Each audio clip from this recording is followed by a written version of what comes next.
They said she was his weakness. They were wrong. She was his war.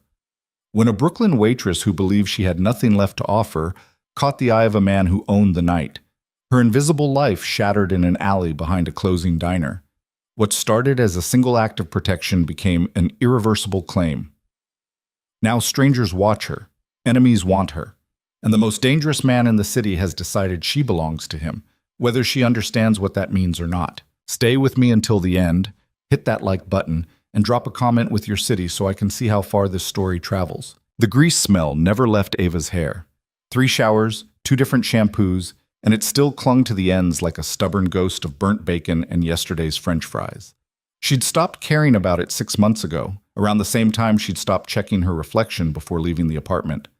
What was the point?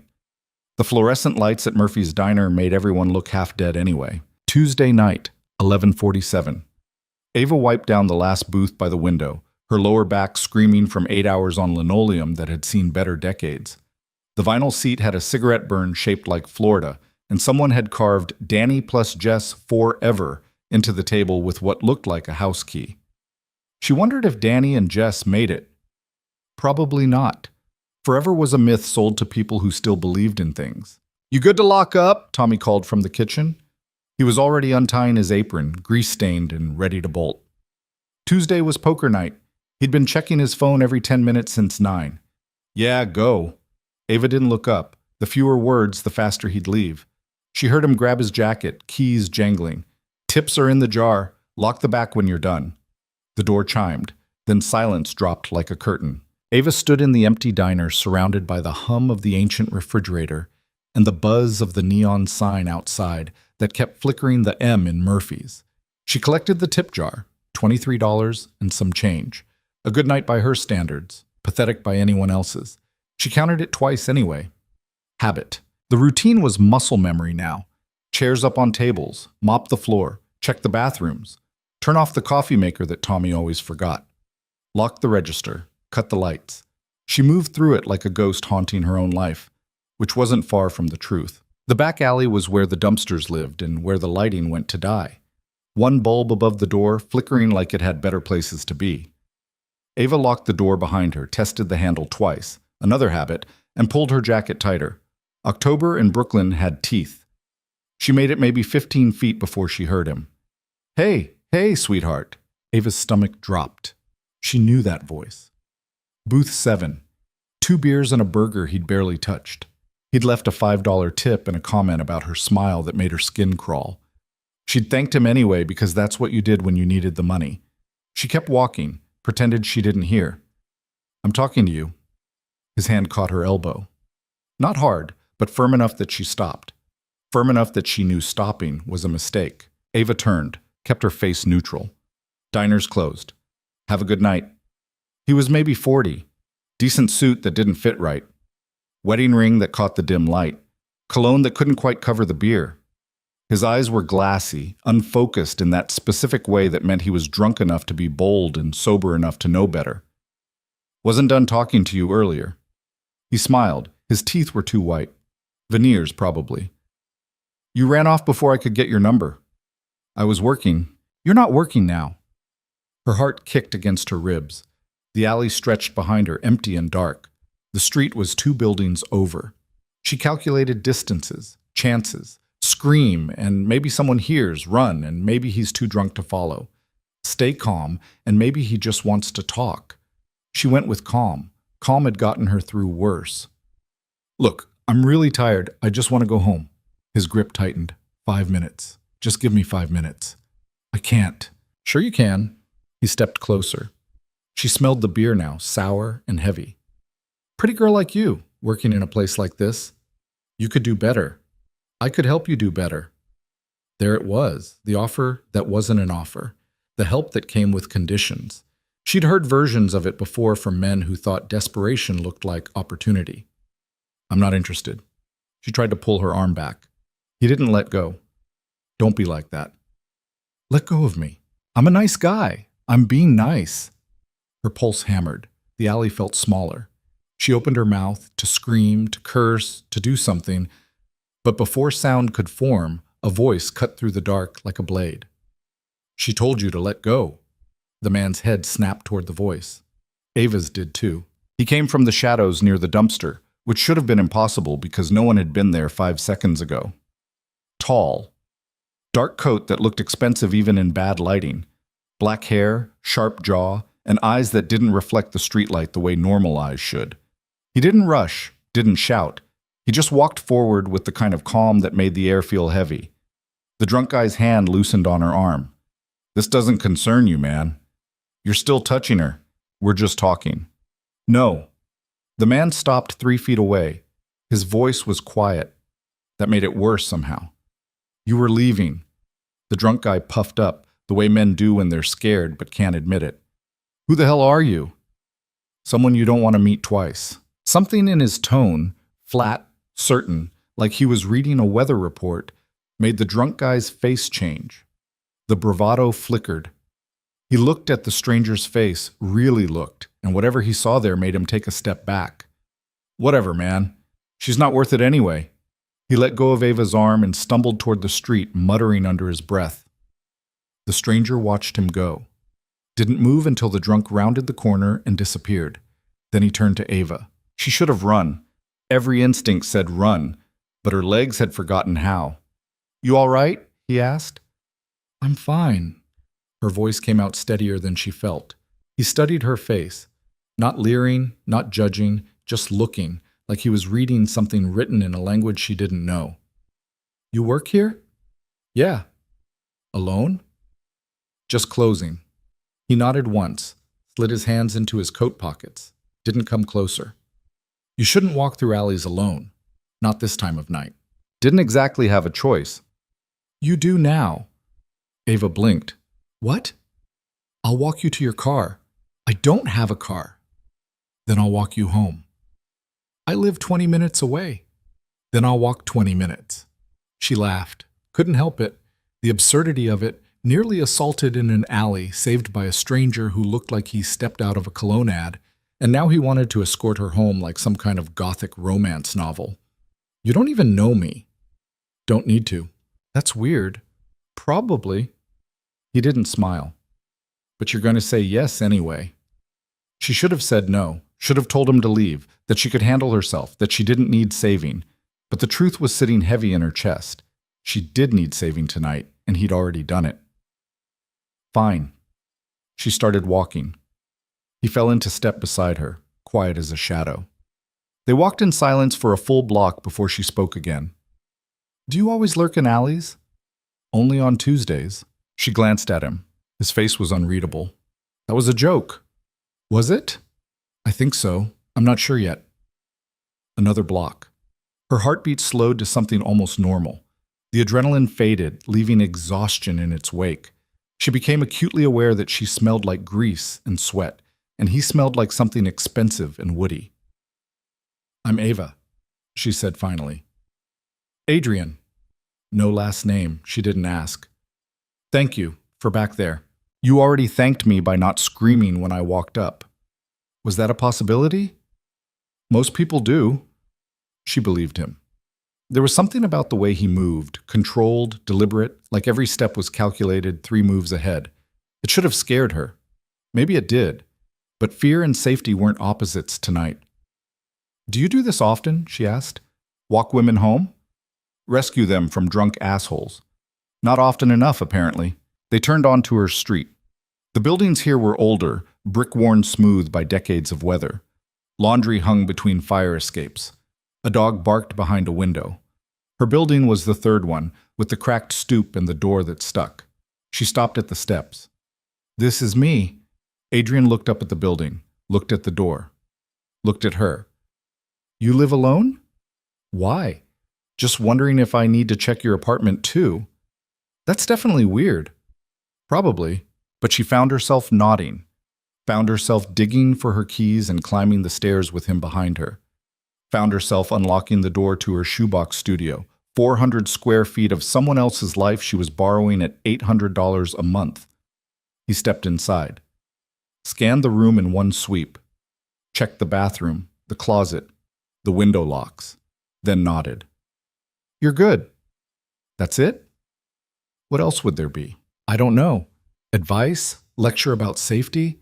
Demands for my phone number? Do you want my phone number? The question caught her off guard. What? If someone bothers you again, you should be able to call someone. I don't even know you. Now you do. He pulled a card from his pocket. Simple. Black. Silver lettering. Just a name and a number. Call if you need to. She took it. The card stock was heavy, expensive. What are you, some kind of vigilante? No. Security? Something like that. That's vague. It's late. He moved toward the door, then paused. Ava. Yeah? Get better locks. And a different job. Then he was gone. She stood in her apartment, holding the card, listening to his footsteps fade down the stairs. She should have thrown it away. Should have written off the whole night as bizarre and moved on. Instead, she put it in her wallet. The next morning came too early. Her phone alarm sounded like violence. 6 a.m. Shift started at 7. She dragged herself out of bed, showered, pulled her hair back, and stared at her reflection while brushing her teeth. She looked tired. She always looked tired. The subway was packed. She stood pressed between a man reading a paperback thriller and a woman who smelled like vanilla perfume and bad decisions. The train rocked. She held the pole. Thought about nothing. It was easier that way. Murphy's was already unlocked when she arrived, Tommy's car in the back. She pushed through the door, tied her apron, poured coffee, and settled into the rhythm of breakfast rush. Eggs, bacon, pancakes, endless coffee refills. Table 9 needs ketchup, Tommy called. She grabbed a bottle, delivered it with a smile that didn't reach her eyes. The customer didn't notice. 11 a.m., the rush died. She was wiping down the counter when the bell chimed. She looked up. 2 men, suits, not the cheap kind. They didn't sit, just stood inside the door looking at her. Can I help you? She asked. The first one smiled. It didn't touch his eyes. You're Ava Carter? Her stomach twisted. Who's asking? Friends of a friend? I don't have friends? Sure you do.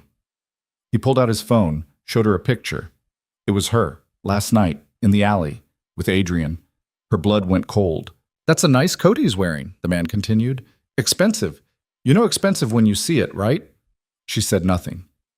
See, the thing is, our friend here, Adrian, he doesn't usually walk waitresses home. Makes people curious, makes people wonder what makes you special. I'm not special. He was being nice. He's never nice. The second man stepped closer. He hadn't spoken yet. Didn't need to. His presence said enough. So we're wondering, the first man said, what you mean to him. Nothing. I don't even know him. Then why'd he walk you home? Because She stopped, realized she didn't have an answer that would satisfy them. The bell chimed again. Adrian walked in. The air changed. Ava felt it before she saw the men's faces shift, from confident to cautious, from hunters to prey. Adrian's eyes swept the diner, landed on the 2 men, landed on Ava, stayed there. Gentlemen, his voice was soft. You're in the wrong place. We're just talking, the first man said. His smile was gone. No, you're leaving. We haven't ordered yet. You're not going to. The second man finally spoke. You're making a mistake. Adrian's expression didn't change. I've made plenty. This isn't one of them. They stared at each other. Some silent battle Ava couldn't see the rules for. Then the first man tucked his phone away, nodded once, and both of them walked out. The bell chimed. Silence. Tommy poked his head out from the kitchen. What the hell was that? Wrong address, Adrian said. He looked at Ava. We need to talk. Her hands were shaking. She hid them in her apron. I'm working. Take a break. I can't just... Tommy. Adrian's gaze didn't leave Ava. She's taking a break. Tommy, who never let anyone take breaks during shift, nodded. Yeah, sure, take 15, Ava. She wanted to argue, wanted to tell them all to stop making decisions for her. But her legs were already moving, following Adrian outside to the curb where a black car sat idling. Driver in front. Tinted windows. Get in, Adrian said. No. Ava. I don't know what's happening, but I'm not getting in some stranger's car. Those men, They're not going to stop. They think you matter to me. I don't. You do now. He opened the door. Get in. I'll explain. Every rational thought said, run. But rationality had left the building the moment he'd appeared in that alley. She got in. The car pulled away from the curb. The leather seats were soft. The air smelled like money. Adrian sat beside her, hands folded, looking straight ahead. Who were they? She asked. People who work for people I don't like. That's not an answer. It's the one you're getting. And who are you? He turned to look at her then. Really look. Someone who made a mistake last night. What mistake? Being seen with you. The words landed like a slap. Excuse me? I have enemies, Ava. A lot of them. They watch me. Follow me. And last night, I walked you home. Now they think you're important. So tell them I'm not. They won't believe me. Why not? Because I don't protect people who don't matter. Her pulse hammered. This is insane. Yes. I should get out. You should, but you won't. Why not? Because those men know where you work now. They know where you live. And if they think hurting you will hurt me, they'll try. The car turned onto a highway. Buildings blurred past. She tried to breathe, couldn't quite manage it. Where are we going? Somewhere safe. I don't want somewhere safe. I want my life back. Your life ended last night in that alley. She laughed. It sounded broken. You're unbelievable. I'm sorry. No, you're not. No, he agreed. I'm not. The car drove for 20 minutes. She watched the city give way to something cleaner. Tree-lined streets, gates, houses that looked like they belonged in magazines. They turned into a driveway that could have fit 4 of her apartments. The house beyond was stone and glass and completely ridiculous. This is your place? She asked. One of them. Of course it is. The driver parked. Adrian got out, opened her door. She didn't move. I'm not staying here. Yes, you are. You can't just kidnap people. I'm not kidnapping you. I'm protecting you. I didn't ask for protection. You didn't have to. She stared at him, at this stranger who'd upended her life in less than 24 hours. Why? Why do you care? He was quiet for a long moment. Then, because I can. It wasn't an answer. It was barely an explanation. But something in his voice, something heavy and final, told her arguing wouldn't change anything. She got out of the car. The house was even more absurd inside. High ceilings, art that probably cost more than she'd make in a lifetime. Floors so clean she could see her reflection. A woman appeared, older, kind-faced, wearing an apron. This is Marie, Adrian said. She'll show you to your room. My room. You'll stay until this is handled. How long? I don't know. That's not good enough. It'll have to be. Marie smiled gently. Come, dear. You must be exhausted. Ava followed because she didn't know what else to do. Up a staircase, down a hall, into a bedroom bigger than her entire apartment, bed with actual pillows, windows overlooking gardens, a bathroom with a tub. Mr. Vale asked me to get you anything you need, Marie said. Clothes, toiletries, whatever you'd like. I don't need anything. Of course, dear.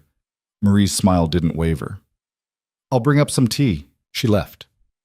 Ava stood in the middle of the room, surrounded by luxury she'd never asked for, trapped in a situation she didn't understand. She sat on the bed. It was soft, too soft. Then she cried. Not loud, not dramatic, just quiet tears for a life that had been small and hard but hers, and now wasn't anymore. She woke to voices. The room was dark. She'd fallen asleep on top of the covers, still in her uniform. Her phone said 7 p.m. She'd lost an entire day. The voices were coming from downstairs, a man's, and children. Ava stood, smoothed her hair, walked to the door and opened it slowly. And then what happened? A girl's voice. Young, maybe 8. Then the dragon apologized. Adrian. His voice was different, softer. Dragons don't apologize. A boy now. A bit older. 10 maybe. This one did. He felt bad about burning down the village. That's stupid. Lucas. Adrian's tone shifted. Warning. Sorry. Ava descended the stairs. Found them in a living room, Adrian in a chair, two children on the floor. The girl was dark-haired, big eyes, knees tucked up. The boy looked like a younger version of Adrian, all sharp angles and training. They looked up as she entered. "You're awake," Adrian said. "I'm awake." The girl whispered something to the boy. He shrugged. "Ava, these are my children. Emma, Lucas." Emma waved. Lucas stared. "Hi," Ava managed.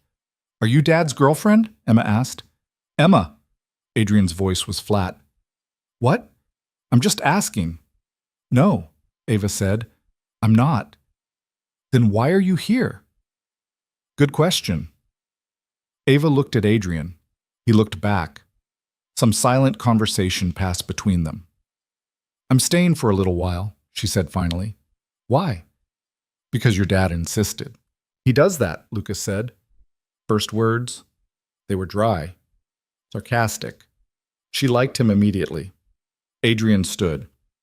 "Emma, Lucas, go wash up for dinner. But now." They went. Groaning, normal kid sounds in an abnormal house. Adrian waited until they were gone. "You didn't have to come down." "I was hungry." "Marie can bring cool." "I don't want room service. I want answers." He considered her, then nodded. After dinner. Dinner was surreal. A table that sat 12 with 4 people at it, food that tasted expensive. Emma talked nonstop about school, her friend Madison, a boy who ate glue.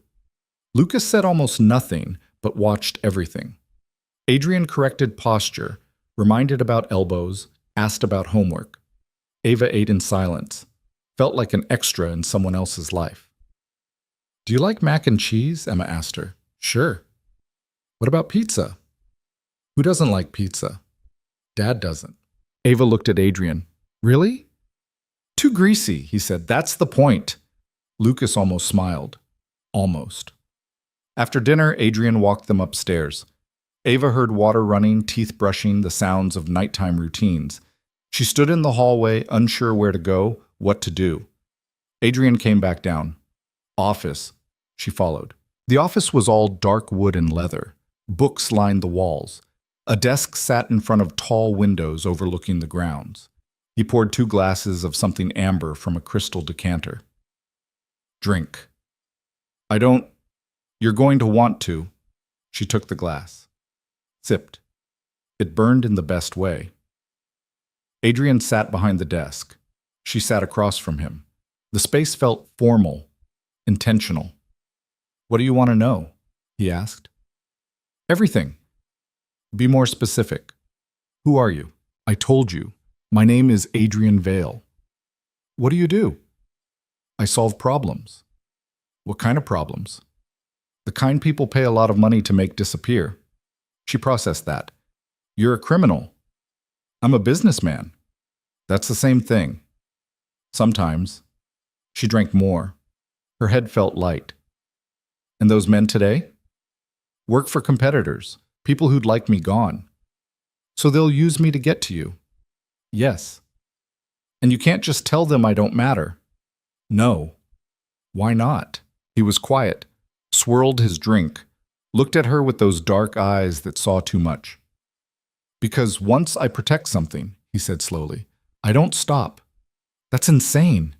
"I've been told. I don't want this." "I know. I just want to go home." "You can't. You can't keep me here." "I can.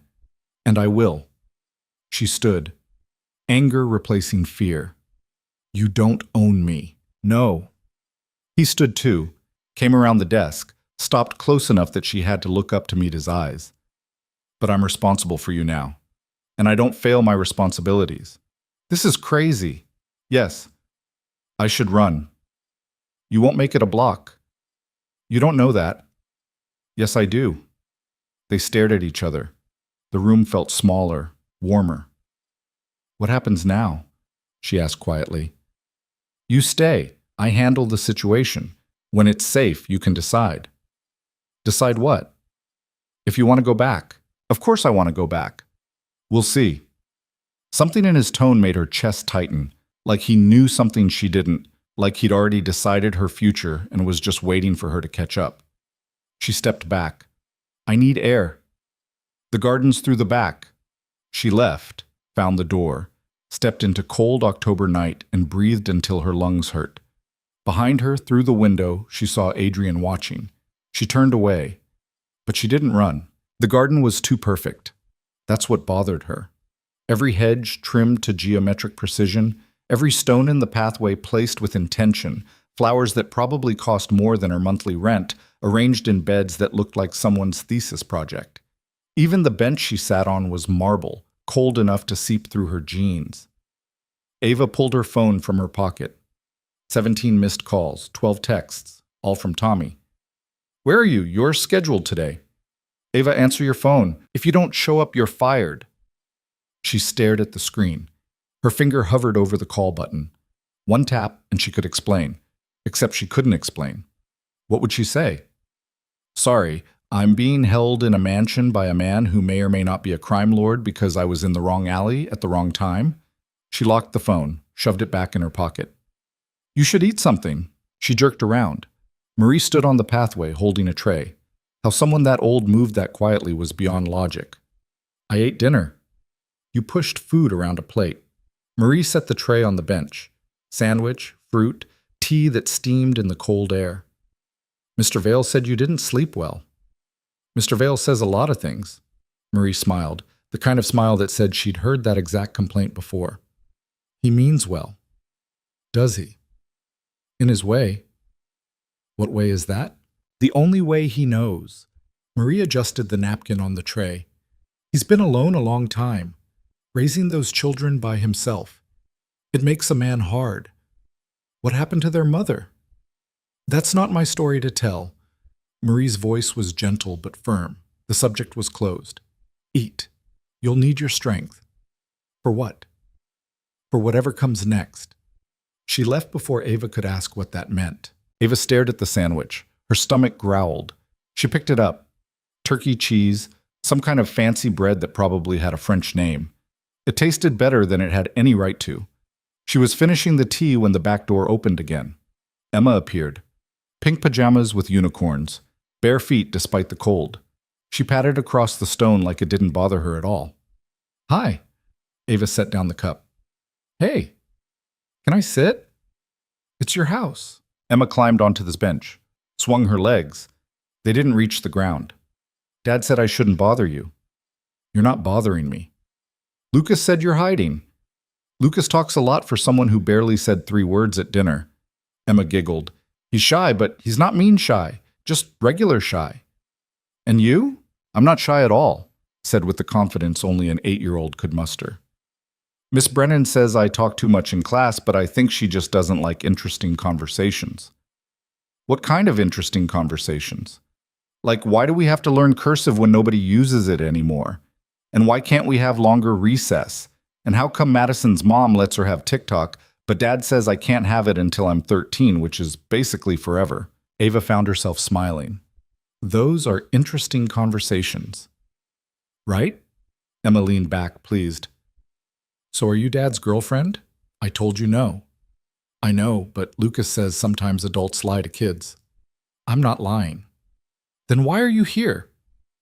Ava considered several answers, settled on the simplest. "Your dad's helping me with something." "What something?"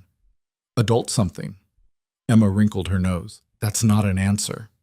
"No, it's not." They sat in silence. Emma kicked her legs, hummed something off-key. "Do you like Dad?" she asked finally. "I barely know him." "That's not what I asked." "Smart kid."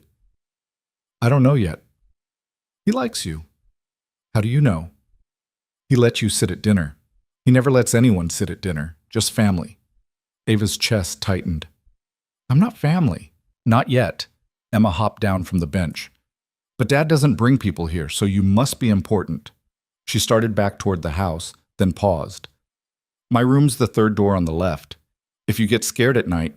"Sometimes I get scared at night, and Dad sits with me until I fall asleep, but he's really busy, so maybe you could come instead." She disappeared inside before Ava could respond. Ava sat alone in the perfect garden, holding an empty teacup, wondering how her life had become something she didn't recognize. The next morning arrived with Marie knocking softly on her door. Ava had barely slept. The bed was too soft, the room too quiet, her mind too loud.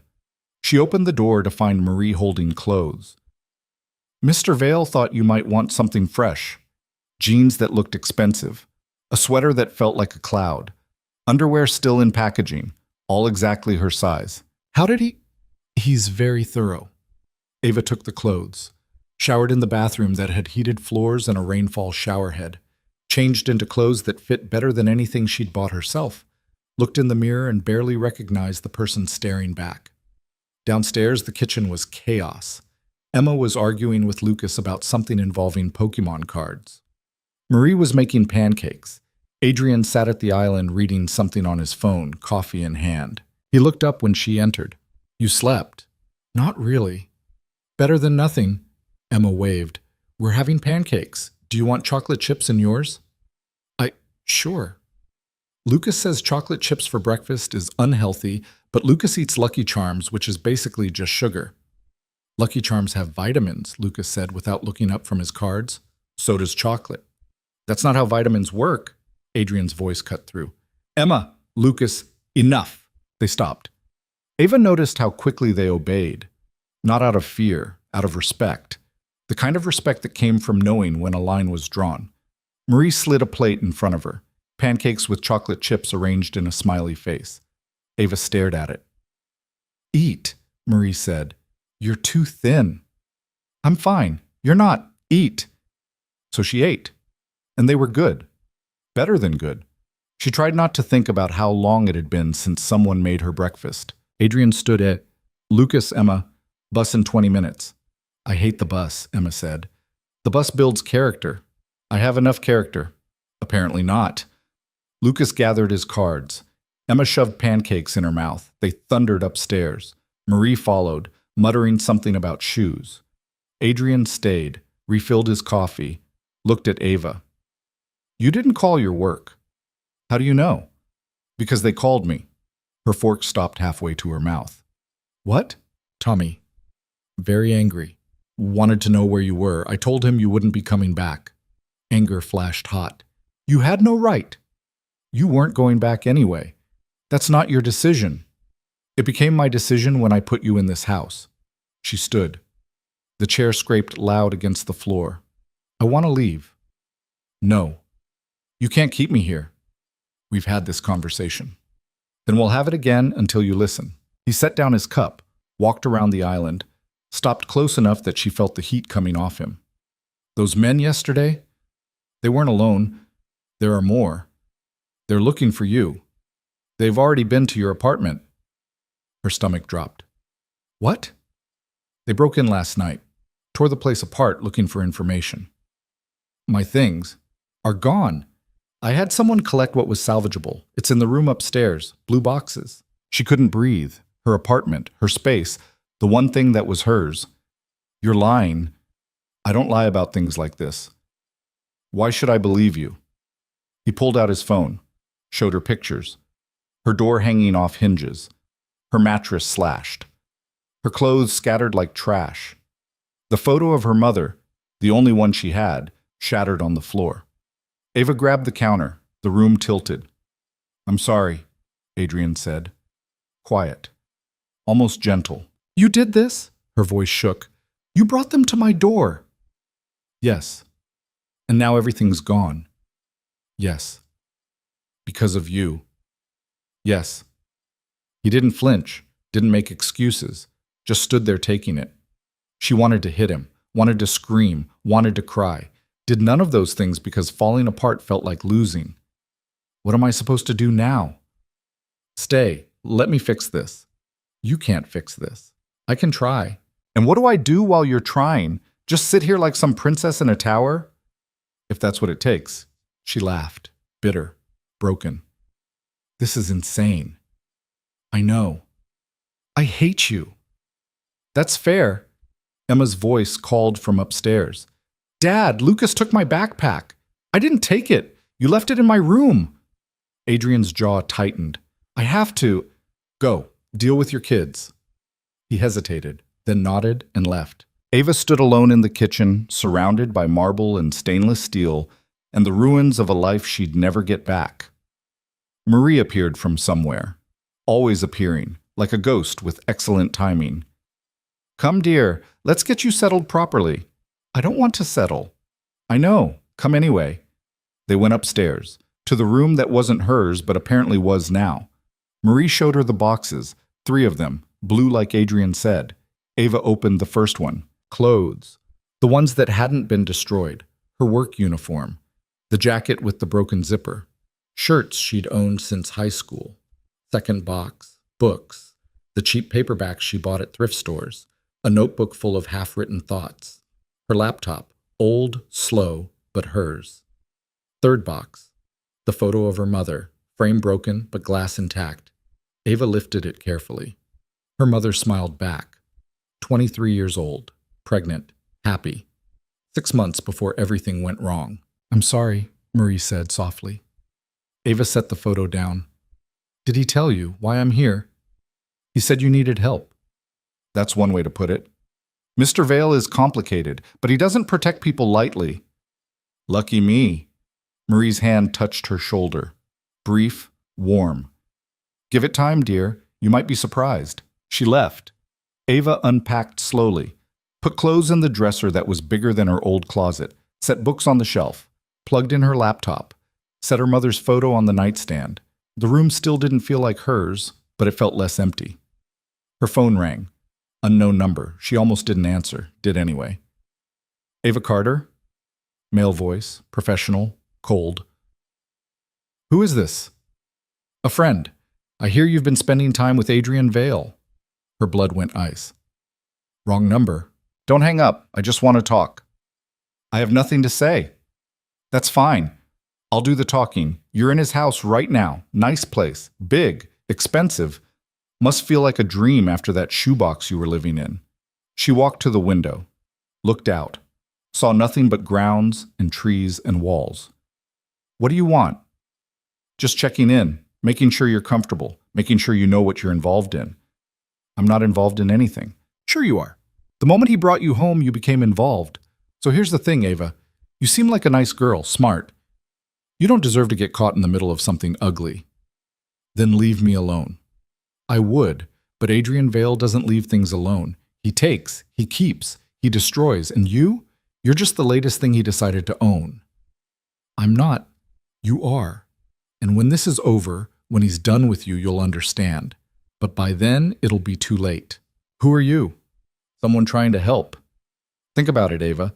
Think about why a man like Adrian Vale would care about a waitress from Brooklyn. Think about what he really wants. The line went dead. Ava stood at the window, phone in hand, heart hammering. She should tell Adrian. Should show him the call. Should... The door opened. Emma bounced in. Want to see my room? Ava shoved the phone in her pocket, forced a smile. Sure. Emma's room was an explosion of pink and purple, stuffed animals everywhere, a desk covered in drawings, posters of horses and pop stars Ava didn't recognize. That's Buttercup. Emma pointed to a massive teddy bear. Lucas says I'm too old for stuffed animals, but Lucas is wrong about everything. I had a stuffed rabbit until I was 15. Emma's eyes went wide. Really? Really? What happened to it? Lost it in a move. Emma hugged Buttercup tighter. I'm never moving. Dad says this is our forever house. That's nice. Do you have a forever house? Ava thought of her destroyed apartment. Not anymore. You could stay here. We have lots of rooms. I don't think... Please? It gets lonely sometimes. Just me and Lucas and Dad and Marie. It would be fun to have someone else. Before Ava could answer, Lucas appeared in the doorway. Emma, stop bothering her. I'm not bothering, we're talking. That's the same thing. Is not. Is too. Ava stood. I should let you guys get ready for school. Will you be here when we get back? Emma asked. I don't know. I hope so. Downstairs, Adrian was in his office, door open, on the phone. His voice was low, controlled, but with an edge that made Ava stop in the hallway. I don't care what it costs. I want them found. No, all of them. By tonight. Silence. Then make it my problem. That's what I pay you for. He hung up, saw her standing there. Someone called me, she said. His expression went flat. Who? I don't know. He knew I was here, knew about you, said I should think about what you really want. Adrian stood. What number? She showed him. He looked at the screen. Something crossed his face. Anger, maybe, or recognition. Did he threaten you? Not exactly, just talked. Said you destroy things. I do. He said you own me. I don't. Then what am I? He was quiet, looked at her with those dark eyes that never gave anything away. I don't know yet. That's not good enough. It's the truth. Your truth or the actual truth? There's no difference. She wanted to argue, wanted to demand real answers, but the look on his face stopped her, like he was working through a calculation she couldn't see, like she was a variable he was trying to solve. I need to go out, he said finally, handle some things. Marie will stay with you. I don't need a babysitter. Yes, you do. He grabbed his coat. Don't answer your phone if that number calls again. Don't go outside alone. Don't trust anyone who approaches you. Anything else? Stay alive. He left. Just like that. No goodbye. No reassurance. Just gone. Ava stood in the empty office, anger burning in her chest. She was tired of being told what to do. Tired of being kept in the dark. Tired of men making decisions for her like she was something to be managed. She went back upstairs, opened her laptop, Googled Adrian Vale. The results were sparse. A few business listings. Some real estate transactions. Nothing substantial, like he'd been scrubbed from the internet. She tried Adrian Vale, Brooklyn.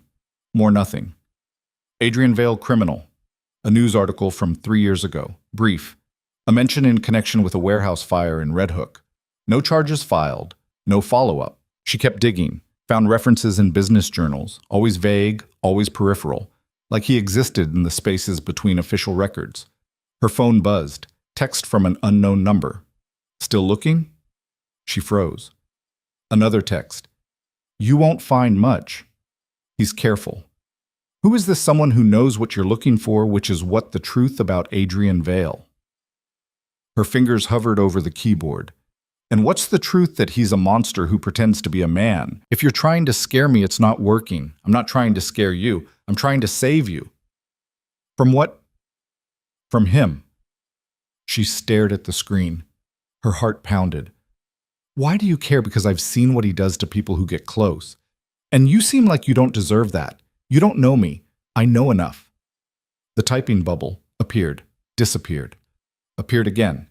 There's a coffee shop on West 47th. Mary Ann's. Be there at 3 p.m. tomorrow. Alone. I'll tell you everything. I can't leave. You can if you want to. He won't let me. He doesn't own you. Remember that. The text stopped. Ava stared at her phone. Every instinct screamed trap, but every fiber of her being wanted answers. She heard the front door open. Voices. Emma and Lucas back from school already? No, too early. She went to the window. Adrian's car. He was back. That was fast. She closed her laptop, went downstairs. He was in the kitchen, jacket off, tie loosened, blood on his knuckles. She stopped. What happened? Nothing. That's not nothing. She pointed at his hand. He looked down like he'd forgotten it was there. It's handled. What's handled? The men from yesterday. They won't bother you again. Something cold settled in her stomach. What did you do? What needed to be done? That's not an answer. It's the only one you'll get. He went to the sink, ran water over his hand. The blood swirled pink down the drain. Ava watched. Should have been horrified. Should have run. Should have done anything but stand there feeling something close to relief. Thank you, she said quietly. He looked at her, surprised. For what? For handling it? I told you I would. I know, but still. They stood there. Water running, blood washing away, some line being crossed that neither of them acknowledged. There's something else, he said. What? They mentioned your ex. Her stomach dropped. Malik? That's the name. What about him? They think he matters to you. He doesn't. We broke up 8 months ago. Do they know that? I don't know what they know. Adrian turned off the water, dried his hands. I need you to tell me about him. Why? Because if they think hurting him will hurt you, they'll try. He's in Chicago, got a job offer. We decided long distance wasn't worth it. You decided or he decided. Does it matter? Yes. She leaned against the counter. We both decided it wasn't working anyway. We wanted different things. What things? He wanted kids, a house, the whole suburban dream. She looked away. I couldn't give him that. Why not? Because I can't have children. The words came out flat, matter of fact. She'd said them enough times they'd lost their sting. Medical condition? Born with it. Found out when I was 16. Adrian was quiet. She waited for pity, or the usual awkward subject change. He gave her neither. Does Malik know you can't have kids? He asked. I told him before we got serious. He said it was fine. Said we could adopt. But I knew. I could see it eating at him. Every time his friends had babies. Every time his mom asked about grandkids. So when Chicago happened, we took the out. Did you want the out? She met his eyes. Does it matter? Yes. Why? Because I need to know if losing him will break you. The question was so direct it knocked the air from her lungs. No, it won't. You're sure? I'm sure. He nodded once. Good. Why is that good? Because if they take him, you need to be able to let him go. The coldness in his tone made her shiver. You'd let them hurt him? I'd do what's necessary. He didn't do anything wrong. He's connected to you. That's enough. That's not fair. Fair doesn't exist in my world. Then your world is wrong. Probably. He walked past her toward the door, stopped. Ava. What? The fact that you can't have children. It doesn't matter. She blinked. What? You think it makes you less. It doesn't. How would you know? He looked at her, really looked. Because I've seen what less looks like, and it's not you. He left before she could respond. Ava stood in the kitchen, those words echoing in her head, the most unexpected kindness from the least expected person. Her phone buzzed. Another text from the unknown number. Tomorrow, 3 p.m. Don't forget. She deleted it. But she didn't forget. That night, Ava couldn't sleep again. The house was too quiet, like it was holding its breath. She lay in the expensive bed, staring at shadows on the ceiling, thinking about blood on Adrian's knuckles and text messages from strangers who claimed to want to save her. At 2 a.m., she gave up, pulled on the robe Marie had left hanging in the bathroom, and padded downstairs in bare feet. The marble was cold. Everything in this house was cold except the people in it. She found the kitchen by memory. Opened the fridge, the light spilled out, harsh and clinical. Milk, juice, leftovers in glass containers. She grabbed the milk, poured a glass, turned around, and nearly dropped it. Adrian sat at the island in the dark. Jesus! Her heart slammed. You scared me. Sorry. He didn't look sorry. He looked tired, still in dress pants and a white shirt with the sleeves rolled up, a laptop open in front of him, casting his face in blue light. Can't sleep? She asked. Rarely do. She set her glass down, pulled out the stool across from him. What are you working on? Things that would bore you. Try me. He looked at her, seemed to decide something, turned the laptop around. Numbers, columns and columns of numbers. Shipping manifests, maybe, or financial records. Nothing that made sense to her. You're right. I'm bored. His mouth almost smiled. Almost. Told you. What is it? Inventory. Making sure things are where they should be. What kind of things? The kind I don't discuss. She drank her milk.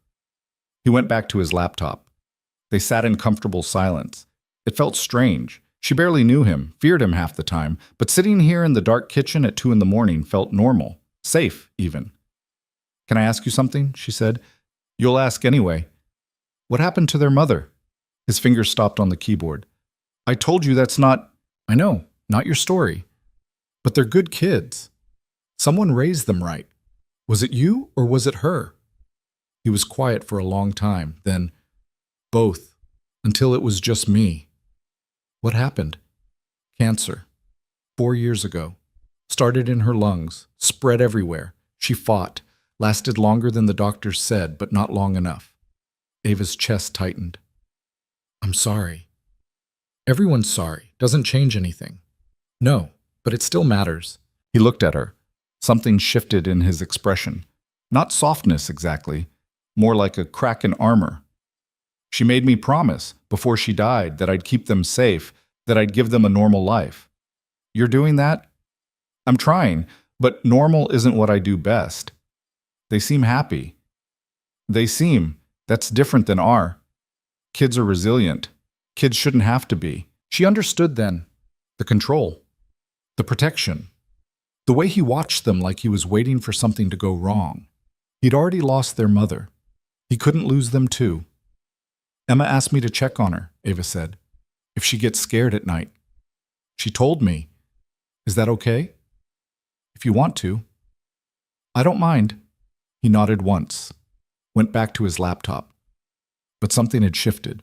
Some invisible wall had moved an inch. The men who came to the diner, Ava said carefully. The ones you handled today. How many are there? Enough. That's not an answer. It's the one you're getting. I deserve more than that. You deserve to be safe. That's what you're getting. I want to understand what I'm up against. You're not up against anything. I am. They came for me. That makes it my fight too. Adrian closed his laptop, leaned back, studied her. You really want to know? Yes. There's a man named Viktor Koshkin, Russian, runs most of the port operations on the east side. Smuggling, mostly. Weapons, drugs, people, whatever pays. I've been cutting into his territory for 2 years. He doesn't like it. So he wants you dead. He wants me gone. Dead is just one option. And I'm leverage. You're a complication he thinks he can use. What about my ex, Malik? Already reached out. He's in Chicago like you said. Has no idea what's happening. I have someone watching him. If Koshkin's people move, we'll know. Ava's stomach twisted. You're having him followed. Protected. There's a difference. Does he know? No? That's creepy. That's necessary. She wanted to argue, couldn't find the grounds. Everything Adrian did was wrong except when she thought about the alternative. What if they get to him anyway? She asked. They won't. You can't guarantee that. No. But I can make it expensive enough that they'll think twice. And if they don't think twice, his eyes went flat. Then I make them regret it. The way he said it, casual, certain, sent ice through her veins. This was who he was. Not a protector, not a savior. A man who solved problems with violence and slept just fine afterward. You scare me sometimes, she said quietly. Good. Fear keeps you careful. I don't want to be careful. I want to be normal. Normal ended when I walked into that alley. I know. She finished her milk, set the glass down. I got another text today. From the same number. His jaw tightened. What did it say? That there's a coffee shop, West 47th, Mary Ann's. Someone wants to meet me tomorrow at 3. Says they'll tell me everything. It's a trap. Probably. You're not going. I didn't say I was. But you're thinking about it. She was. Of course she was. They said you're a monster. I am. They said you destroy people. I do. They said I should run. You should. Why aren't you trying to convince me otherwise? He stood, came around the island, stopped close enough that she had to look up. Because I don't lie. Not about this. I am what they say I am. I do what they say I do. And staying near me will ruin you. But I'm still not letting you go. Why not?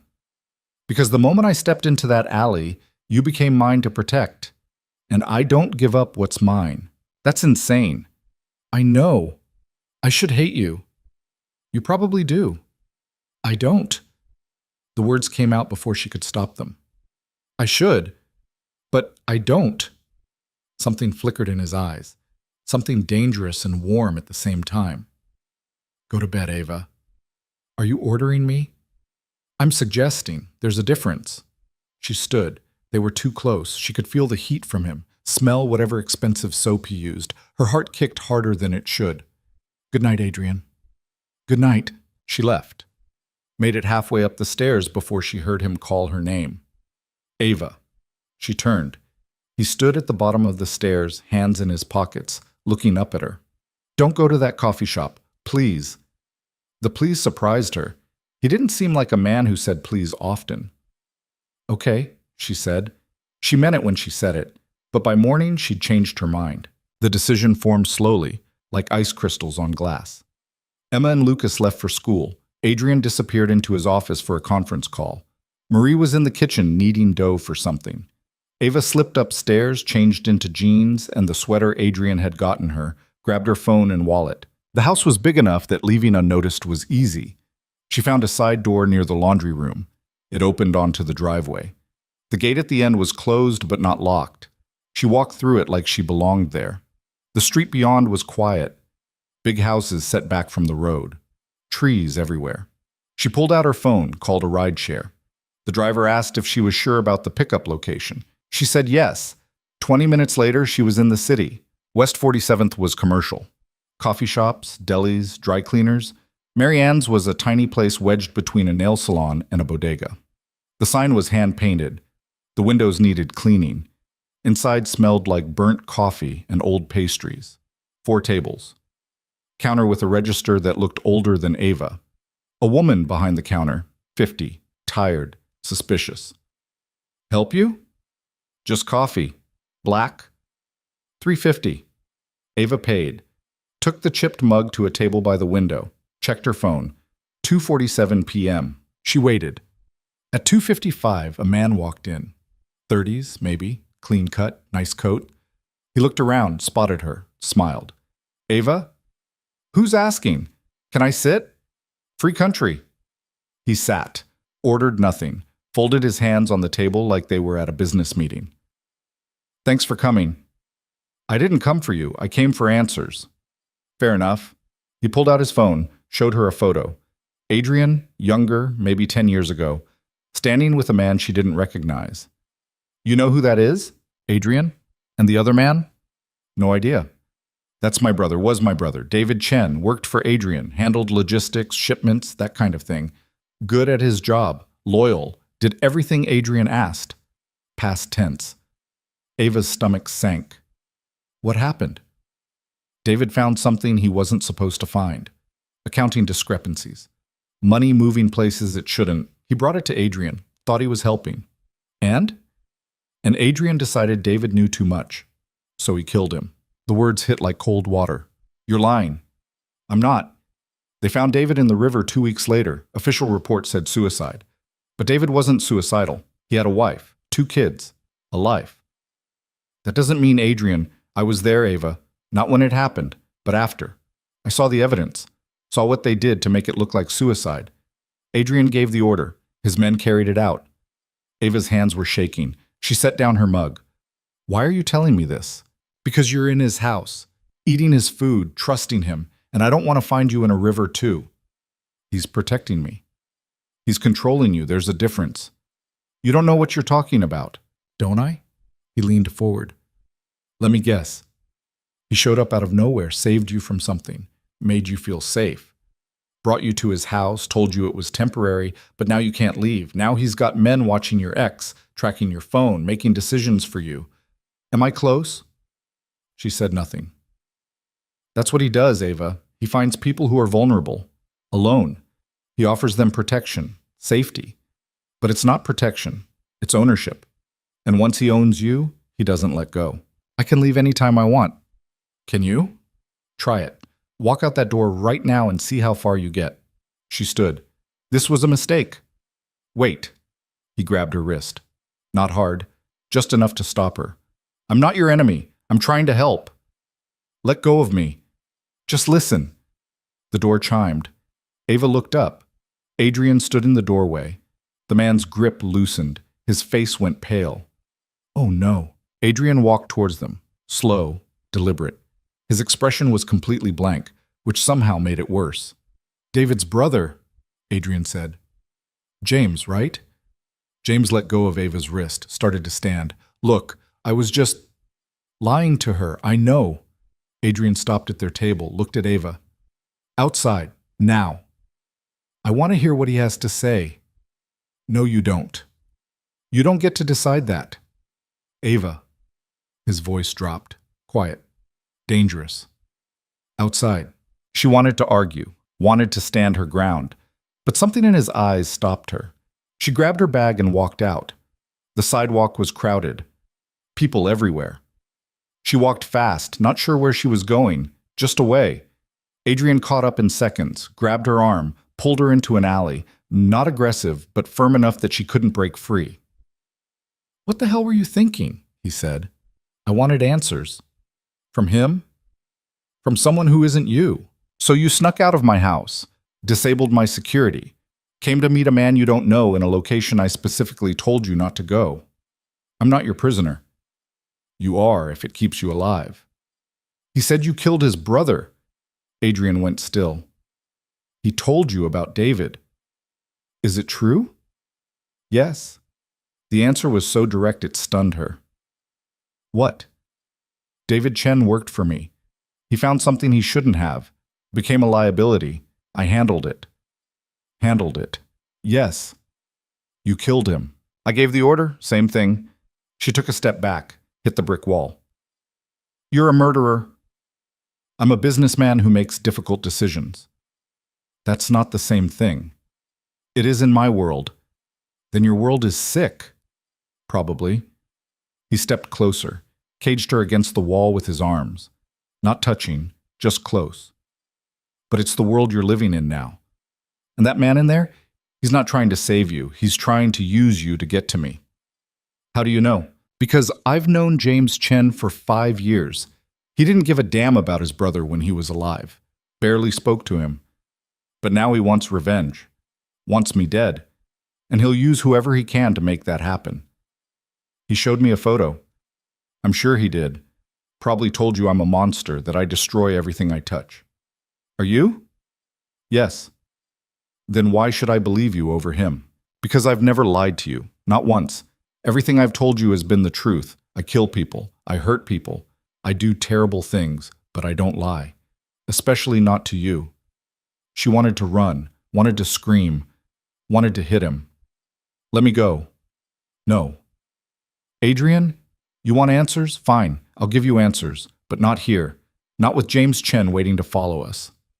We're going home. You're going to listen, and then you can decide if you still want to leave. I've already decided. Then you'll decide again. He stepped back, pulled out his phone, made a call. Bring the car. West 47th and 9th. 2 minutes. A black car appeared within 90 seconds. Same driver as before. Adrian opened the door, looked at her. Get in. What if I don't? Then I'll put you in, and we'll both hate it. She believed him, hated that she believed him. Got in the car. They drove in silence. Ava stared out the window, watched the city blur past, felt the weight of every choice she'd made pressing down on her chest. When they pulled through the gate, Emma and Lucas were in the front yard, playing with a soccer ball. They waved. Ava waved back. Felt sick. Inside, Adrian led her to his office, closed the door, poured 2 glasses of whiskey, handed her one. Drink. I don't want... You need it. Drink. She drank. It burned. Good. Adrian sat behind his desk. She stood. He gestured to the chair. She didn't take it. David Chen, he said finally, was stealing from me. Small amounts at first, then bigger. He thought I wouldn't notice. I did. Gave him a chance to explain. He lied. Kept lying until I had proof. So you killed him. I gave him a choice. Disappear. Leave the city. Start over somewhere else. I'd give him money, references, a clean slate. All he had to do was go. And he refused. Said he'd go to the FBI. Tell them everything. Use it as leverage to negotiate immunity. So you had him murdered. I protected my business, my family, everything I've built. David made a choice. Actions have consequences. You sound like you're justifying it. I'm not. I'm explaining it. That's the same thing. No, it's not. He stood, came around the desk. You want to know what I am? I'm a man who does terrible things to protect what's mine. I've killed. I've hurt people. I've destroyed lives. And I'll do it again if I have to. That's who I am. And you expect me to just accept that? No. I expect you to understand it. Because the same man who killed David Chen is the man keeping you alive right now. The same hands that give those orders are the hands that will tear apart anyone who tries to hurt you. You want a hero, Ava? I'm not it. But I'm what you've got. She set down her glass. This is crazy. Yes, I should leave. You should. But I can't. No, you can't. They stared at each other. The air between them felt electric, dangerous. Why me? She asked quietly. Why do you care? I don't know. That's not an answer. It's the truth. I don't know why. I just do. That's not enough. It's all I have. She laughed, bitter, broken. This is insane. You keep saying that. Because it keeps being true. He moved closer, stopped inches away. She could feel the heat from him, smell cedar and something dark. You want to leave? He said. Door's right there. I won't stop you. But the moment you walk out, you're on your own. No protection, no safety. Just you against people who want to hurt you. Maybe that's better than this. Maybe. But you don't believe that. How do you know? Because you're still here. He was right. She hated that he was right. I can't stay here forever, she said. I know. I can't be your prisoner. You're not. Then what am I? He was quiet for a long moment. Then, I don't know yet, but I'm trying to figure it out. His phone buzzed. He checked it. His expression changed. We have a problem. What kind of problem? The kind involving your ex. Her heart stopped. What happened? Koshkin's people grabbed him 2 hours ago in Chicago. They're bringing him here. The room tilted. Oh no. It's a message. They're telling me they can reach anyone. We have to help him. We will. How? By giving them what they want. Which is what? Adrian looked at her, and in that moment she understood. Me, she whispered. They want me. Yes. And you're going to give me to them. No. His voice was iron. I'm going to let them think I will. And then I'm going to end this. What does that mean? It means war, Ava. It means blood. It means people are going to die. Because of me. Because of them. They made the choice. Now they live with it. She sank into the chair. Her legs wouldn't hold her anymore. This is my fault. No, it's mine. I should never have let you walk me home. Too late now. Malik doesn't deserve this. No one deserves what's coming, but it's happening anyway. He moved to his desk, started making calls. Ava sat frozen, listening to him give orders in that calm, controlled voice. Coordinates, numbers, names she didn't recognize. When he hung up, he looked at her. I need you to trust me. I don't. I know, but I need you to anyway. Why should I? Because I'm all you've got. He left the office. Ava stayed in the chair, staring at nothing, thinking about an alley in Brooklyn and a choice she made that couldn't be unmade. Outside, she heard Emma calling for her. Something about homework. Something about needing help.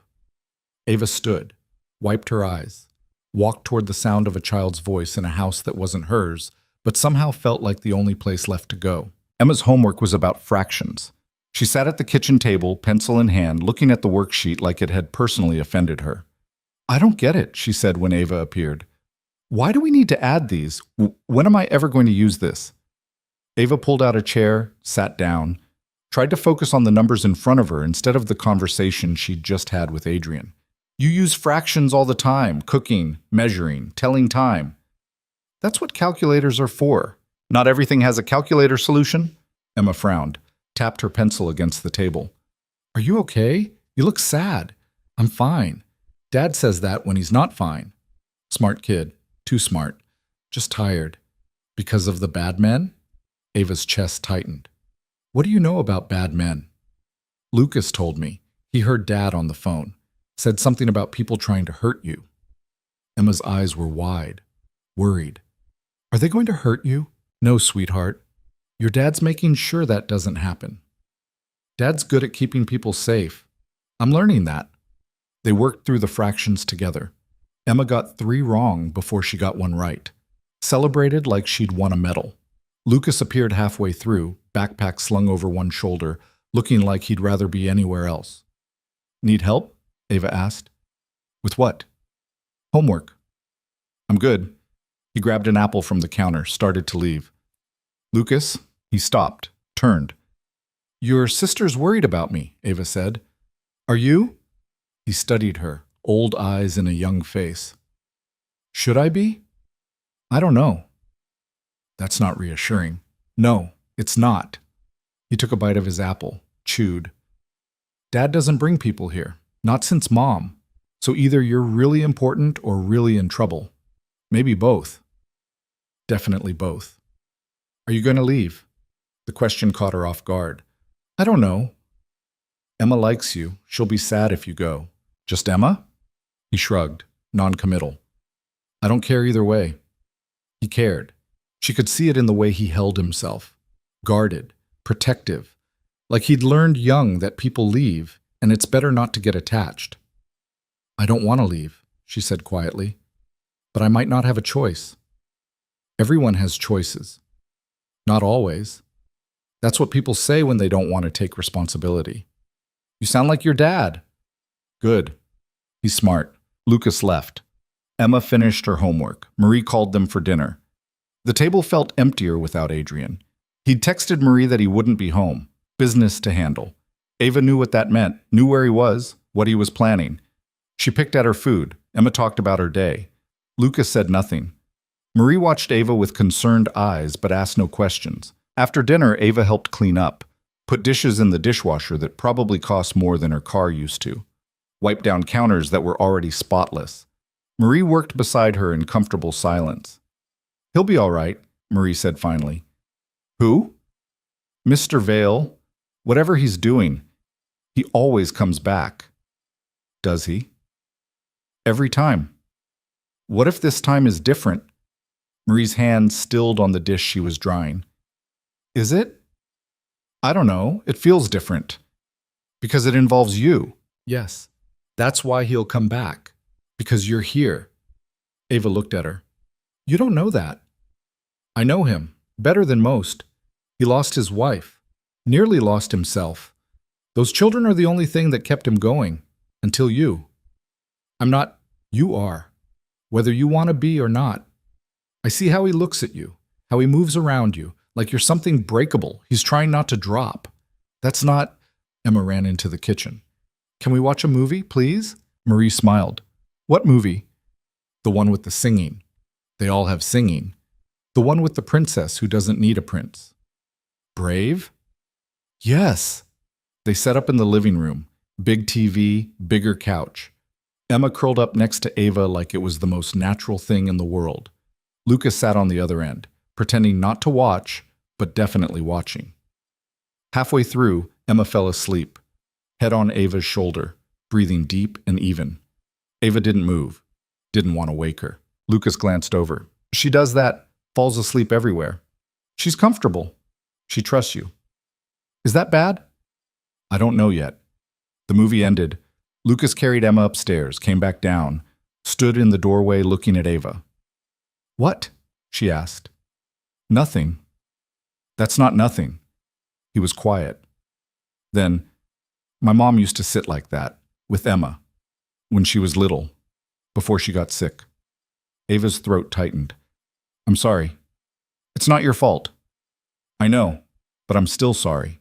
Dad doesn't talk about her. He thinks we don't notice, but we do." "Have you talked to him about it?" "No." "Why not?" "Because he's got enough to worry about." "Lucas, you're 10. 11 in 2 months. Still, you shouldn't have to protect your dad from his own feelings." "Someone has to." He left before she could respond. Ava sat alone in the big living room with the TV still on, showing credits no one was watching. Her phone buzzed, text from an unknown number, different from before. "Your boyfriend took something that belongs to us. He's not my boyfriend, doesn't matter. We want you. Tomorrow night. Pier 17. Alone. Or your ex dies." Her hands shook. She typed back. How do I know he's alive? A photo came through. Malik, tied to a chair. Blood on his face, eyes open but scared. Tomorrow. 10 p.m. Come alone or he dies slow. She stared at the screen. At Malik's face. They'd dated for 2 years. Lived together for 1. She'd seen him at his best and worst. Knew how he liked his coffee. Knew he was afraid of spiders. Knew he wanted kids more than anything. And now he was going to die because of her. She stood, grabbed her jacket, headed for the door. Where are you going? She turned. Lucas stood at the top of the stairs in his pajamas. I need to go out. Dad said you can't leave. Your dad's not here. He'll be mad. Let him be mad. Ava. Lucas came down the stairs, stopped in front of her, looked up with those serious eyes.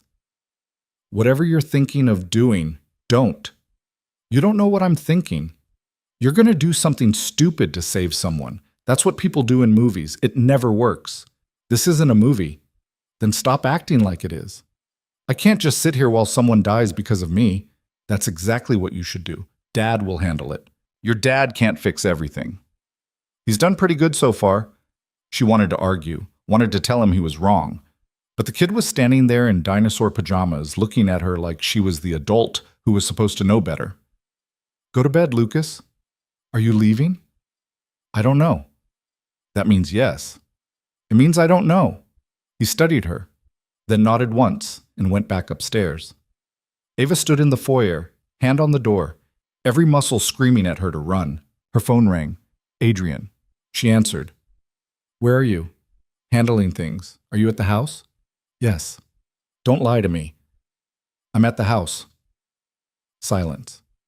Then, Lucas just texted me, said you were about to leave. I wasn't. Don't. We both know you were. His voice was tight, controlled, barely. Whatever message you got, whatever they told you, it's a trap. They have Malik. I know. They sent me a photo. I know that too. Then you know I have to. You have to nothing. You stay in that house. You wait. You trust me. I can't. Yes, you can, because if you walk out that door, you're not just risking yourself. You're risking Emma. Lucas, everyone in this house becomes a target. That stopped her. What? They're watching right now. If you leave, they'll know. They'll know I can't control you, that you're leverage that works.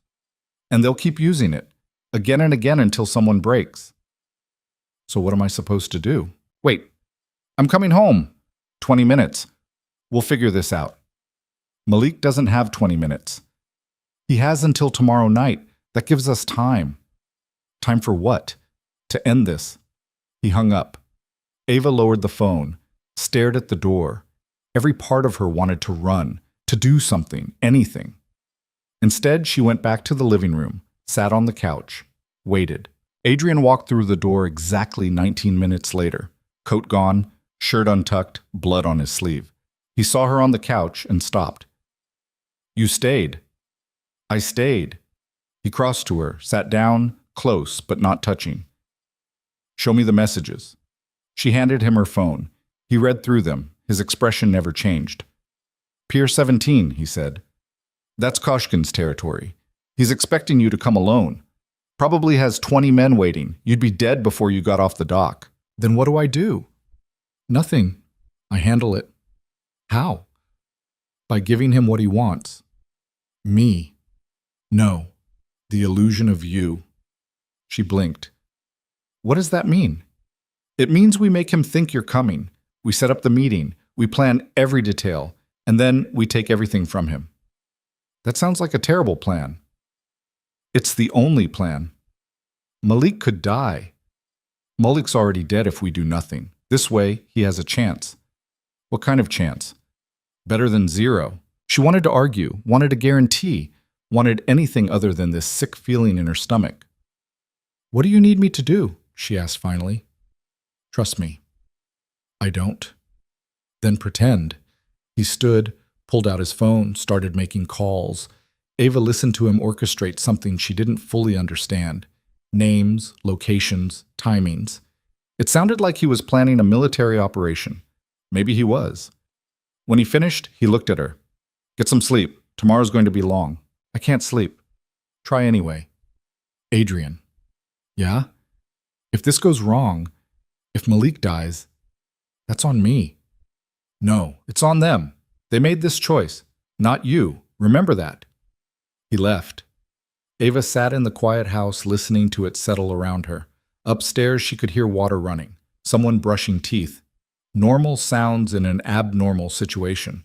She climbed the stairs, passed her room, stopped at the third door on the left, knocked softly. Come in, Emma's voice. Ava opened the door. Emma was in bed, Buttercup the bear clutched tight. Nightlight casting shadows on the walls. Can't sleep? Emma asked. No, you? I had a bad dream. Want to talk about it? Emma shook her head, scooted over, patted the bed. Stay? Ava shouldn't. She wasn't this kid's mother, wasn't family, wasn't anything except temporary. She sat on the bed anyway. Tell me a story, Emma said. I don't know any stories.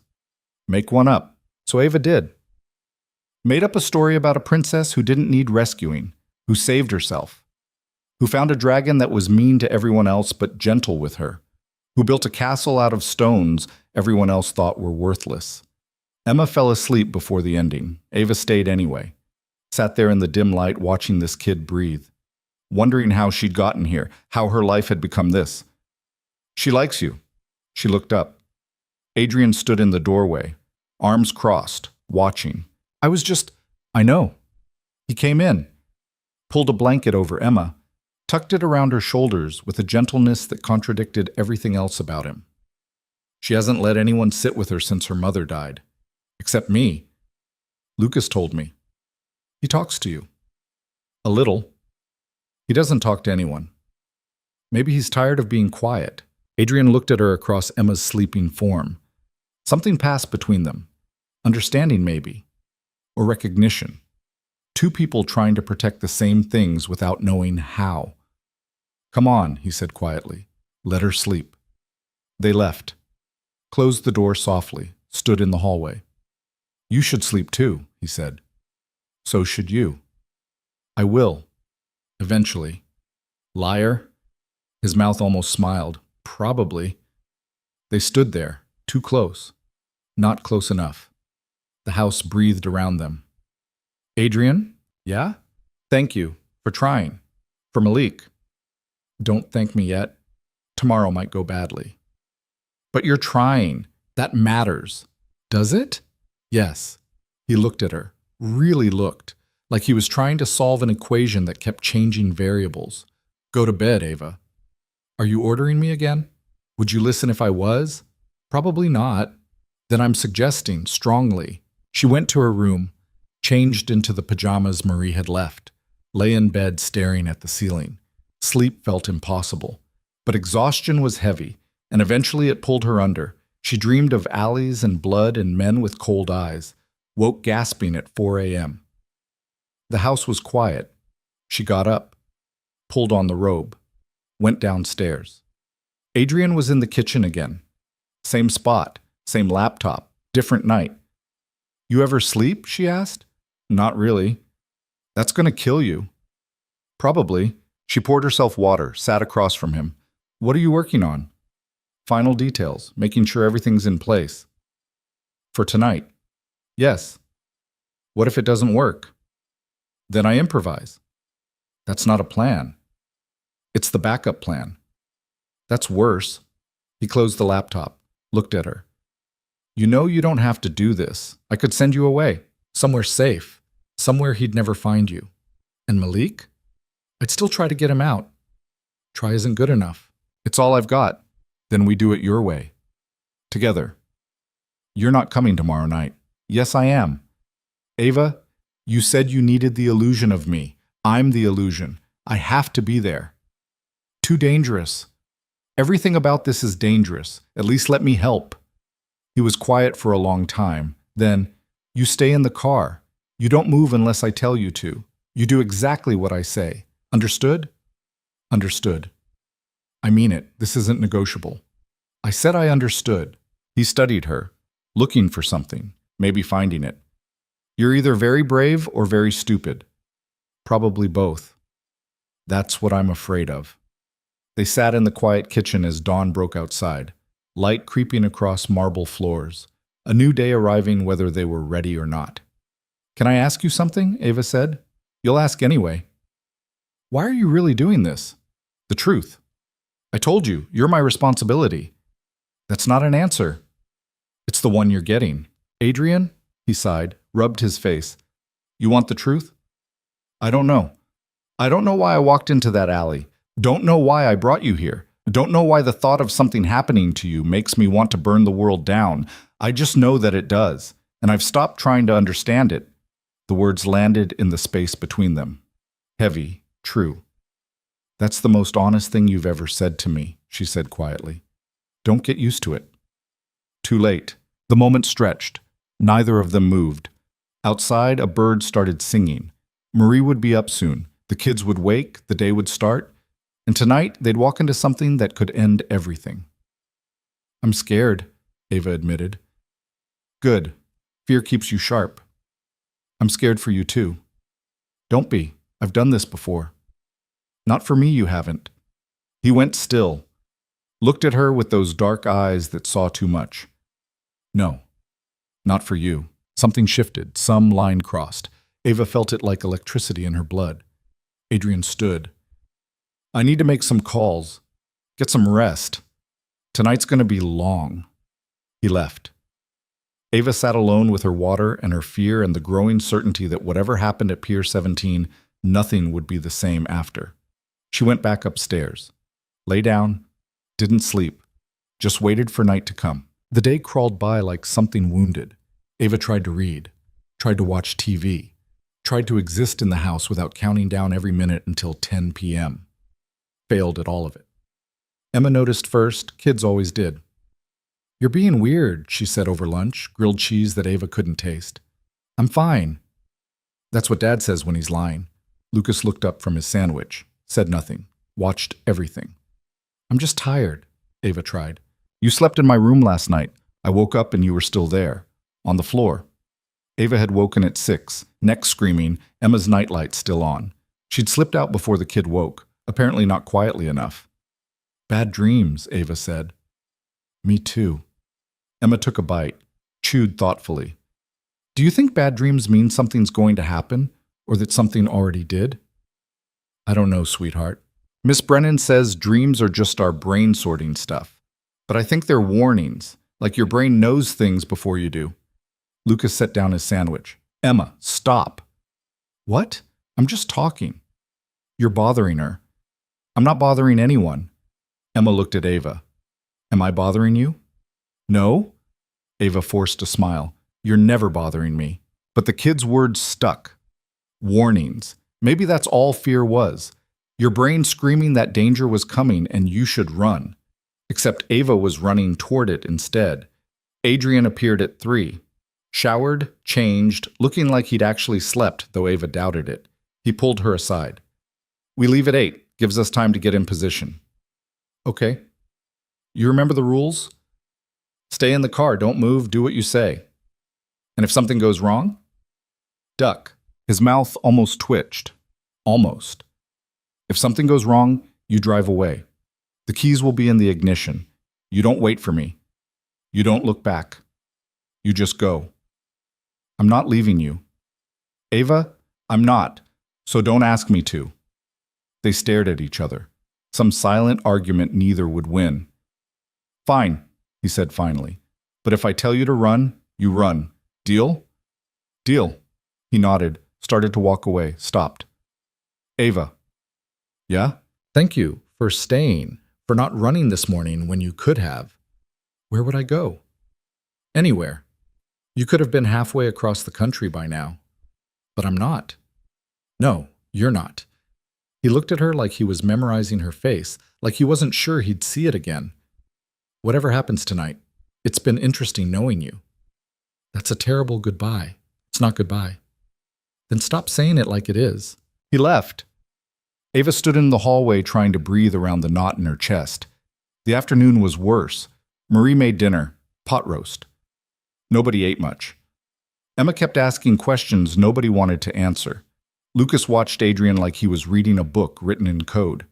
At 7, Adrian put them to bed early. Emma protested. Lucas went quietly. Both knew something was happening. Both knew better than to push. Ava stood in the foyer at 7:45 wearing dark jeans and a black sweater Adrian had left in her room. No jewelry. Hair pulled back. She looked at herself in the hall mirror. Barely recognized the person staring back. Adrian came down the stairs at 7:50. All black. Jacket that probably hid weapons she didn't want to think about. He looked at her. Ready? No? Good. That means you're thinking clearly. They walked to the car. Different one this time. Older, less conspicuous. The driver was new too, younger, hard eyes. He nodded at Adrian. Everything set? Adrian asked. Yes, sir. Team's in position, waiting on your signal. Good. They drove. Ava watched the city slide past. Lights and buildings and people who had no idea what was about to happen at Pier 17. The blissful ignorance of normal life. She missed it, missed being invisible. What are you thinking? Adrian asked. That I want my old life back. Do you? I don't know anymore. It was small, simple, mine. It was also lonely. She looked at him. How do you know? Because I recognize it. The way you moved through the world like you were trying not to take up space, like you thought being invisible was the same as being safe. It worked until you showed up. Did it? Or were you just surviving instead of living? The question hit harder than she expected. She'd been surviving for so long she'd forgotten the difference. They reached the waterfront at 9:30. The driver parked 3 blocks from Pier 17. Adrian checked his watch. His phone. Made 2 calls in a language Ava didn't understand. How many men do you have? She asked. Enough. That's not an answer. 12, plus the 3 in the building across the street. And how many does Koshkin have? More, but mine are better. You sound confident. I'm not, but doubt doesn't help. At 9:45, he turned to her. Last chance. You can wait here. You don't have to see this. I'm coming. It's going to be bad, Ava. I know. No, you don't, but you will. They got out. The driver stayed. Adrian led her toward the pier, stayed in the shadows. The water was black. Wind came off it cold and sharp. She could see the dock ahead, lights, shapes moving. Adrian's phone buzzed. He checked it. They're bringing Malik out now. Ava's heart hammered. Is he okay? He's alive. That's all I know. They moved closer, stopped behind a shipping container. Adrian pulled out a phone, pressed something, handed it to her. When I tell you call this number, let it ring twice, then hang up. What does that do? Starts the clock. She took the phone. Her hands were shaking. Adrian touched her face. Brief, gentle, completely unexpected. Stay behind this container. No matter what you hear. No matter what happens. You stay here until I come back for you.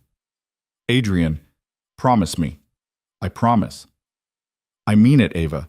You don't move, you don't look, you just stay. Okay. He nodded, checked his gun, stepped out from behind the container, walked toward the pier like he was going to meet friends for drinks instead of into a war zone. Ava crouched behind the metal, watched through the gap, counted at least 8 men on the dock, maybe more in the warehouse behind, all armed, all waiting. A man stepped forward, older, gray hair, expensive coat. He had Malik beside him. Her ex looked terrible, face swollen, blood dried on his shirt. But alive. Standing. That was something. Mr. Vale, the man called, Russian accent, heavy. So nice of you to join us. Koshkin. Adrian's voice carried across the water. Calm. Almost bored. You could have just called. Where's the fun in that? What do you want? You know what I want, the girl. In exchange for this piece of trash. Malik flinched. Ava's hands clenched. She's close, Adrian said. Watching, waiting to see if you're serious. Oh, I'm very serious. Koshkin pulled out a gun, pressed it to Malik's head. Tell her if she doesn't show in 60 seconds, I paint this dock with his brain. Adrian didn't move. Let him go first. You think I'm stupid? I think you're smart enough to know killing him means you lose your leverage. I have plenty of leverage, Koshkin gestured. Two of his men grabbed someone from the warehouse. Another person. Young. Terrified. Your accountant, I believe. Marcus? He's been very helpful. Told us all about your operations, in exchange for his life, which I'm about to take anyway because I don't like traitors. Adrian's posture shifted, barely, but Ava saw it, saw the calculation happening. 40 seconds, Koshkin said. Adrian pulled out his phone, texted something, looked toward where Ava was hidden. Now. She pressed call. Let it ring twice, hung up. For 3 seconds, nothing happened. Then the warehouse exploded. The blast was deafening, fire and light and the sound of metal tearing. Ava threw herself flat, covered her head, debris rained down. When she looked up, the dock was chaos. Men shouting, running, fire everywhere. Adrian was moving, fast, purpose. He shot 2 men before they even registered he'd moved. Koshkin had fallen, was scrambling up, still had Malik, was using him as a shield. More of Adrian's men appeared from everywhere, the shadows, the water, the buildings. It wasn't a fight. It was an execution, precise, brutal, over in 90 seconds. Ava watched through the gap, couldn't look away.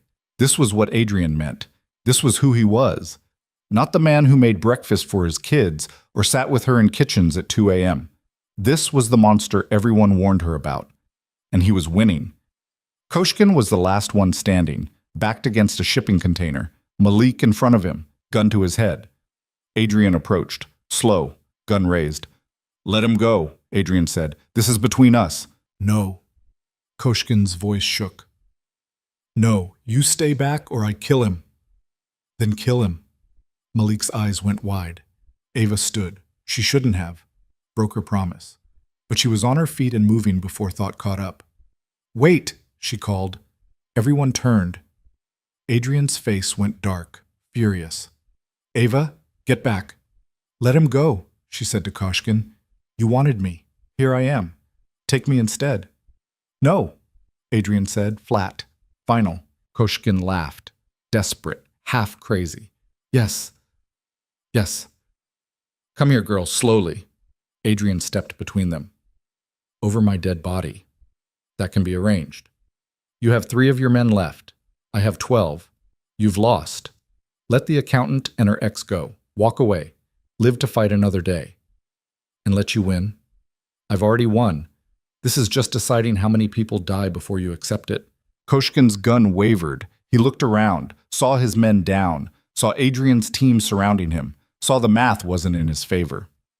You do this, Koshkin said, and it never ends. I have people, family. They'll come for you, for your children. Adrian's expression went dead. I was hoping you'd say that. He shot Koshkin in the leg. The man went down screaming. Malik stumbled forward. One of Adrian's men caught him. Adrian walked to Koshkin, stood over him. Here's what's going to happen. You're going to call your family. You're going to tell them the debt is settled, that you pushed too hard and lost, that anyone who comes after me or mine ends up like you. Understood? I'll kill you! Adrian shot his other leg. Koshkin's scream echoed across the water. Understood? Adrian repeated. Yes. Yes, I understand. Good. Adrian turns to his men. Get him out of here. Drop him at a hospital. Let him explain his bad night. They dragged Koshkin away. Adrian turned to Malik, looked him over. You all right? Malik nodded, couldn't speak. There's a car 2 blocks north. Driver will take you home. Forget you were here. Forget her. Move on. Clear? Who are you? Malik's voice cracked. Someone you never want to meet again. Malik looked at Ava. She saw the question, the confusion, the hurt. She had nothing to give him, no explanation that would make sense. Go, she said quietly. Please. He went, stumbling toward the car. Adrian's men followed, making sure he actually left. Then it was just Ava and Adrian and the accountant who was crying against a shipping container. Adrian gestured to one of his men. Get Marcus out of here. He's done. He betrayed you, the man said. I know, but he's got a wife, 2 kids, and he was desperate. I understand desperate. Adrian looked at Marcus. You're done working for me, but you're alive. Take it and run. Marcus nodded, disappeared into the night. Adrian turned to Ava, walked toward her, stopped close enough that she could see the blood spatter on his jacket. You promised, he said, voice quiet, dangerous. You promised to stay behind that container. I know. You could have been killed. I know. Then why? Because that's what you do, right? For people you care about? You break your own rules. You take risks. You step out from behind cover even when you shouldn't. He stared at her, something shifting in his expression. You care about me? I think so. I'm not sure yet. It's been a confusing week. His mouth twitched. Not quite a smile. That's fair. The siren started in the distance. Adrian grabbed her hand. Time to go. They ran. Back to the car. The driver was already pulling up. They got in. He drove fast, but not too fast. Away from the pier, away from the fire and the bodies and the evidence of what had just happened. Ava sat in the back seat trying to process. Malik was alive. The threat was over. Adrian had won. It should have felt like relief. Instead, it felt hollow, like the cost was still being counted. Is he really done? She asked. Koshkin? Will he come back? No. He lost too much tonight. Men, money, respect. His family will cut him loose. Find someone else. That's how it works. And the next person? There's always a next person. But they'll remember what happened here. They'll think twice. For how long? Long enough. They drove back to the house. The gate opened. The house was dark, quiet, like nothing had happened. Inside, Marie was waiting. She took one look at Adrian and disappeared, came back with a first aid kit. You're bleeding, she said. It's not mine. Then wash it off. You're scaring me. Adrian looked down, saw the blood on his hands, his jacket. Sorry. He went upstairs. Ava stood in the foyer feeling the adrenaline drain. Her legs shook. She sat on the stairs before they gave out. Marie brought her tea, sat beside her, said nothing, just sat. Is it always like this? Ava asked. No, usually it's quieter.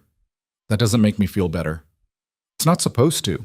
Adrian came back down 20 minutes later, clean shirt, hair wet. He looked almost normal except for his eyes. They were still sharp, still calculating. You should sleep, he said to Ava. So should you. I will. Liar. He almost smiled. Probably. She stood, her legs held this time. Adrian. Yeah? Thank you. For Malik. For not letting him die. He didn't deserve to die for knowing you. Some people would say he was collateral damage. I'm not some people. No, you're not. They stood in the quiet house. Marie had disappeared. It was just them. Can I ask you something? Ava said. You'll ask anyway. What happens now? Is it over? The immediate threat? Yes, but there's always something, someone. That's the life. And me? What happens to me? He was quiet for a long time. That's up to you. What do you mean? I mean you're safe now. I can set you up somewhere, new city, new name, new life. You'd be protected, but separate. Or what? Or you stay. The words hung between them, heavy, permanent. Stay here? She asked. In this house? With you and the kids? If you want. Why would you want that? Because Emma sleeps better when you're here, because Lucas actually talks, because Marie likes you, because... He stopped, looked away. Because I don't want you to go. Her heart hammered. Adrian, I know it's insane. I know I'm the last person who should ask. But I'm asking anyway. Stay. Not because you have to, because you want to. She thought about her apartment, destroyed. Thought about Murphy's diner. The grease smell. The tips in a jar. Thought about being invisible. Safe. Alone. Then she thought about Emma asking her to check on her at night.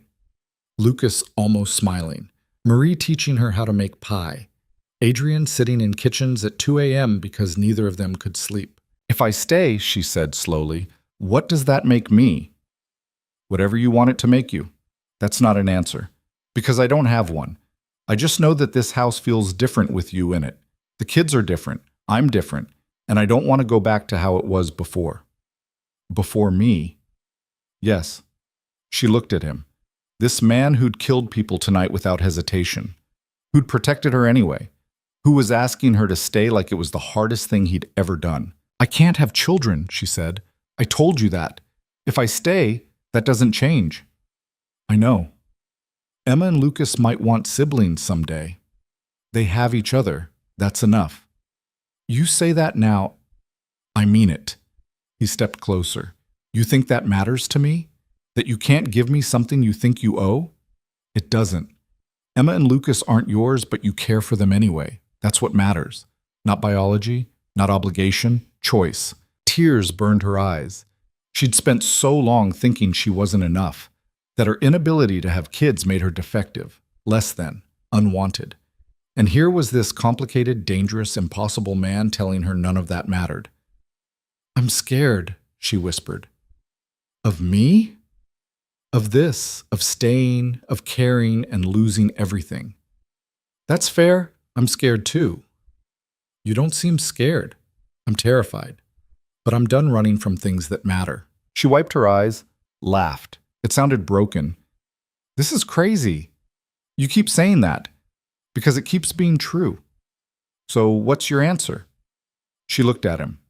At this man who'd changed everything, who'd taken her small, invisible life and blown it apart, who'd given her something bigger and scarier and real. I'll stay, she said, but I have conditions. Name them. No more secrets. If something's happening, you tell me. I'm not some fragile thing you need to protect from reality. Agreed. And the kids. I'm not trying to replace their mother, but if I'm here, I'm here. I'll care for them, help raise them, be whatever they need me to be. They'd like that. And you and me, whatever this is, we figure it out as we go. No rushing, no promises we can't keep, just honest. I can do honest. Then, okay, I'm staying. Something shifted in his expression. Relief. Maybe joy. It was hard to tell with him. Okay. That's it? Just okay? What else would there be? I don't know. Something more dramatic? I'm not dramatic. You blew up a warehouse tonight. That was tactical. She laughed. Real this time. He almost smiled back. Come on, he said. Let's get some sleep. Tomorrow's going to be long. Why? Because Emma's going to have questions. And Lucas is going to pretend he doesn't care that you're staying, but actually does. And Marie's going to make a big breakfast. And you're going to realize what you signed up for. Sounds exhausting. It is. Good. I'm tired of easy. They went upstairs, stopped outside her room. The space between them felt charged. Possible. Good night, Ava, he said. Good night. He started to turn. She caught his hand, pulled him back, kissed him. Brief, soft, a promise of something neither was ready to name yet. When she pulled back, his eyes were dark. Surprised. What was that for? He asked. For not giving up on me, even when you should have. I don't give up on things I care about. I'm learning that. She went into her room, closed the door, leaned against it. Her heart was racing. Her hands were shaking. Everything felt too big, too real. But she was staying. For better or worse, she was staying. Morning came too bright. Ava woke to sunlight and the sound of voices downstairs. She pulled on clothes, found the kitchen. Emma was at the table eating cereal. Lucas was doing homework. Marie was at the stove. Adrian was reading something on his phone. They all looked up when she entered. You're still here, Emma said, like she'd expected Ava to disappear in the night. I'm still here. Are you staying? Like really staying? Ava looked at Adrian. He looked back, some understanding passing between them. Yeah, Ava said. I'm really staying. Emma squealed. Actually squealed. Jumped up and hugged Ava's waist. I knew it. I told Lucas you would stay. He said you'd leave, but I knew. Lucas rolled his eyes, but Ava saw the corner of his mouth twitch, almost a smile. Told you she'd stay, Emma said to her brother. You didn't tell me anything. You guessed. I had a feeling. That's the same as guessing. Is not. Adrian's voice cut through. Emma, Lucas, school in 20 minutes. They scattered, Emma still bouncing, Lucas moving slower but lighter somehow. Marie set a plate in front of Ava. Pancakes. Bacon. Welcome home, dear. Home. The word settled somewhere in Ava's chest. Unexpected. Right.